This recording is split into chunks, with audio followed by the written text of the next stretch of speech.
আমরা এবার দেখে নেব ফিউচার টেন্সে কিভাবে টু হ্যাভ ভার্বের ব্যবহার করা হয়। দেখো প্রথমেই বলছে যে বাক্যের শেষে থাকবে, এই কথাটা থাকতে হবে।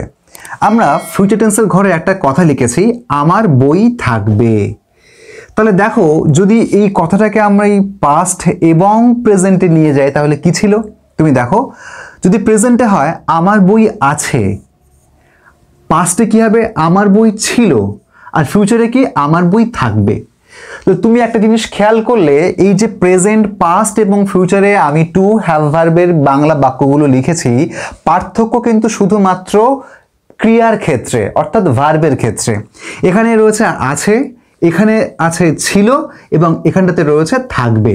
তাহলে সব কিছু কিন্তু বাদবাকি যে সমস্ত শব্দ বা কথাগুলো রয়েছে সব কিন্তু সেম অ্যাজ ইট ইজ রয়েছে, শুধু পার্থক্য হয়ে গেল কিন্তু ভার্ব বা বাংলা ক্রিয়ার ক্ষেত্রে। ঠিক সেম জিনিসটা will be followed in English, ইংরেজিতেও কিন্তু একই জিনিস দেখা যাবে। এবারে ওইটা যাওয়ার আগে আমরা একটু বুঝে নিই যে টু হ্যাভ ভার্ব এটা ফিউচার যখন হবে, এই ফিউচারের ক্ষেত্রে কোন কথাটা ব্যবহৃত হবে। আমরা দেখি, আমরা দেখেছিলাম প্রেজেন্টে ছিল হ্যাজ হ্যাভ, পাস্টে ছিল হ্যাড, এবারে ফিউচারে হবে শ্যাল হ্যাভ এবং উইল হ্যাভ, দুটোর অর্থই কিন্তু থাকবে। এইটুকু জেনে রেখে দিই আমরা, আই এবং উই এইটুকুর সঙ্গে হবে শ্যাল হ্যাভ, আর বাদ বাকি যা পড়ে থাকছে বাকি সকলের ক্ষেত্রে কিন্তু হবে উইল হ্যাভ। তাহলে আমরা এবারে এটাকে বাক্যে ব্যবহার করে দেখি। তো দেখো যদি আমরা আমার বই আছে এটাকে প্রেজেন্ট টেন্স দেখি তাহলে কি হবে, আমরা প্রত্যেকেই করতে পারবো। আই হ্যাভ আ বুক, এটাকে যদি পাস্টে নিয়ে যাই কি হবে, আই হ্যাড আ বুক।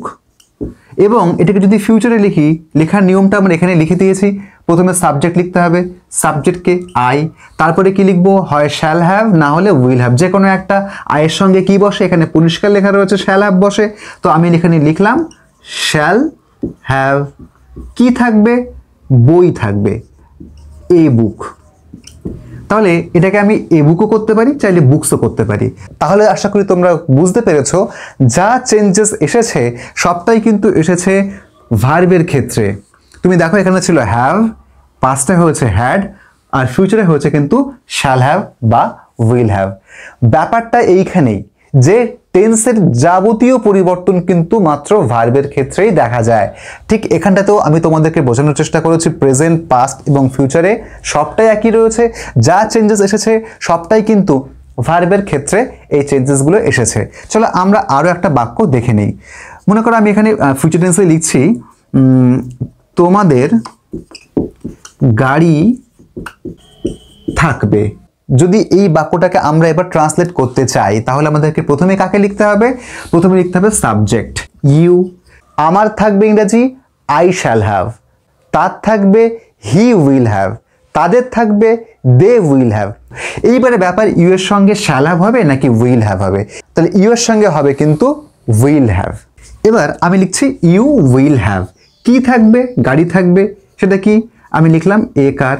আমি চাইলে কিন্তু এ কারটাকে না লিখে আমি কার্স এই কথাটাও লিখতে পারি। কেন লিখতে পারি, এখানে কটা গাড়ির কথা উল্লেখ করা নেই, যেহেতু উল্লেখ করা নেই আমার বাংলা বাক্যে আমি চাইলে এ কারও লিখতে পারি বা এ কার্সও লিখতে পারি। তো এই ছিল আজকে আমাদের প্রেজেন্ট, পাস্ট এবং ফিউচারের টু হ্যাভ ভার্ব নিয়ে করা ক্লাস। তাহলে আজকের ক্লাস এই পর্যন্তই। প্রত্যেকে ভালো থাকো। Thank you everyone. আর হ্যাঁ, যারা আমাদের চ্যানেলটাকে এখনো সাবস্ক্রাইব করোনি তারা অবশ্যই আমাদের চ্যানেলটাকে সাবস্ক্রাইব করে নাও এবং তোমাদের মূল্যবান কথাগুলো কমেন্টে লিখে যাও।